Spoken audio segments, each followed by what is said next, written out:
महत्त्वाची आणि मोठी बातमी, महायुती सरकारच्या शपथविधीचा मुहूर्त अखेर ठरला। डिसेंबरच्या पहिल्या आठवड्यात शपथविधी पार पडेल। साम टीव्हीने याबाबत सोमवारी वृत्त दाखवलं। महायुती सरकारच्या शपथविधी 2 डिसेंबरला होणार असल्याचं निश्चित झाल्याचं समजतंय।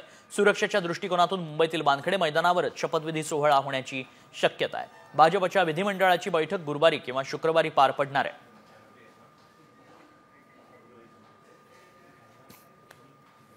सरकारनं आज राजीनामा दिला।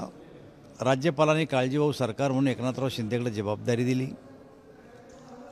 2 पक्षांनी आपले आपले विधिमंडळ पक्षाचे नेते निवडलेत। भारतीय जनता पार्टीमध्ये 2 दिवसात बैठक बोलवीन आणि त्याच्यानंतर तिन्ही एकत्र बसतील आणि 30 तारखेच्या किंवा 1-2 तारखेच्या दरम्यान मुख्यमंत्री। महाराष्ट्रातील सर्व बातम्यांचे विश्वासार्ह व्यासपीठ, सकाळच्या सर्व सोशल मीडिया प्लॅटफॉर्मला लाईक, फॉलो आणि सबस्क्राइब करा। तसंच सर्व नोटिफिकेशनसाठी बेल आयकॉन प्रेस करायला विसरू नका।